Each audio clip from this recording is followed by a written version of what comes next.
మహానాడుకి అంత సీన్ లేదంటున్నాడు తలసాని. సంపద సృష్టించే అంత సరుకు చంద్రబాబు కాడు ఉంటే ఆ రాష్ట్రం అట్టా ఎందుకు అంటదంట ఎత్తి పొడస్తున్నాడు. స్టేట్లో చెప్పలేనని ప్రోగ్రామ్స్ చేస్తున్నామని జబ్బలు జరుచుకుంటున్నాడు. వాళ్ళు తలసాని గండిపేటలో నీ పాత పార్టీ అడావుడు చూసావా? నిన్న మొన్న మానాడు జరిగితే ఇక మొత్తం న్యూసే లేనట్టు లైవ్లు పెట్టుకొని కూర్చున్నారు కొంతమంది. మీకు రికార్డింగ్ డ్యాన్స్ లాగా కనిపించినా వాళ్ళకిదో ఛాన్సు. ఆ మానాడులో కూడా అయ్యని కొడుకు పోగొడతాడు, కొడుకుని అయ్య పోగొడతాడు. అదే న్యూస్. సంపాదించి పెట్టాడంట, జాగ్రత్తగా ఖర్చు పెట్టుకోమని బాబు సలహా. ముఖం ఒకసారి అద్దంలో చూసుకుంటే బెటర్గా ఉంటుంది. ఎవడో ఒకడ సంపద సృష్టించినాడే.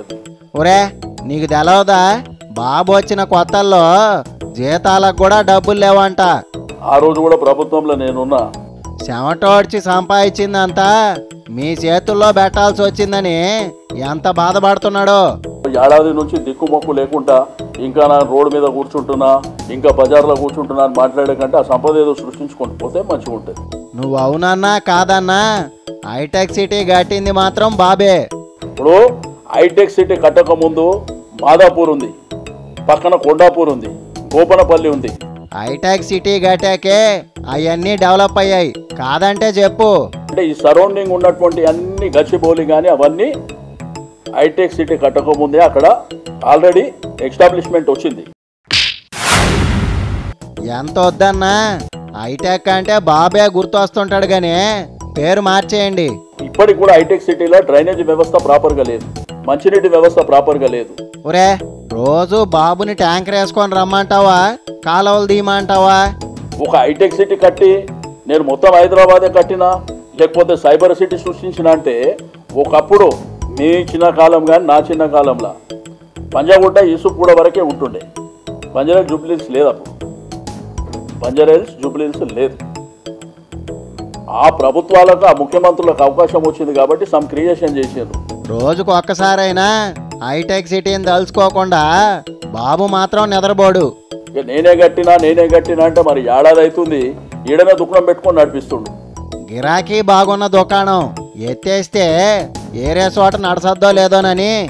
మరి ఏడాది నుంచి ఆడేమైనా జరుగుతుందా, ఏమైనా చెప్పగలుగుతుర్రా? సింగపూర్ గట్టబోతున్నారు, వచ్చే వారమే భూమి పూజ. మరి విజయవాడకి నాతో మాట్లాడుతుర్రు, వైజాగ్ నుంచి మాట్లాడుతుర్రు, ప్రకాశం నుంచి మాట్లాడుతుర్రు, గుంటూరు. వాళ్ళందరూ అంటుర్రు కేసీఆర్ గారి పాలన బాగుంది, ఇక్కడ దిక్కుమొక్కు లేకుండా అయిపోయిందని వాళ్ళే మాట్లాడుతున్నారు. నీ కాడి నుంచి ఫోన్లు వస్తే ఏడు నుంచి బాబుకి ఎవరూ చేయరనే. ఓయూని ఎందుకు గెలకుతున్నారు, తేన్ తొట్టిని గదిపినట్టే. ఉస్మానియా యూనివర్సిటీ భూమి ఎంత మొత్తం?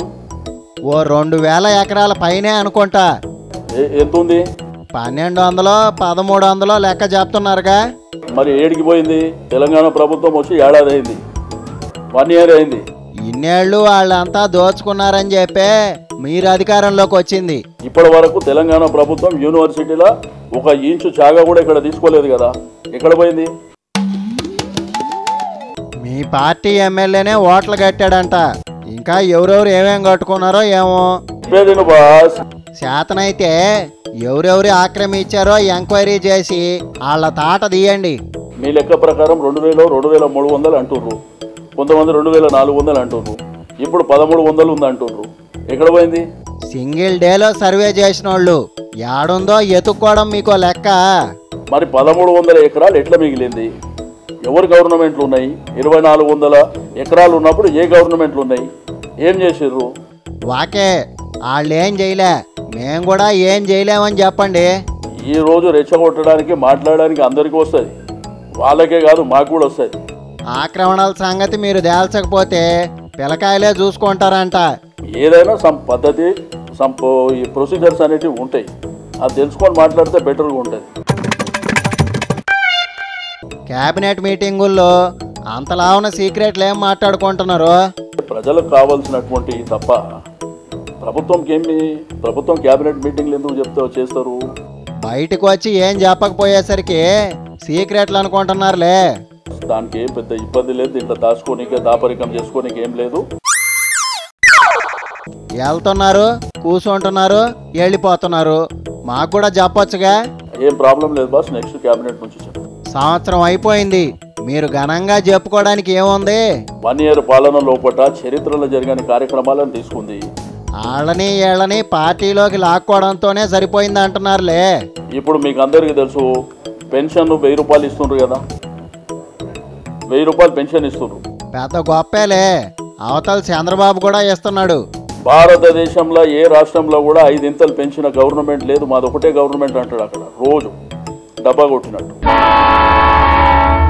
10 ఇచ్చి 100 రూపాయల ప్రచారం చేసుకోవడానికి చాలా టాలెంట్ ఉండాలా. వాళ్ళకంటే ముందు స్టార్ట్ చేసింది ఇక్కడ,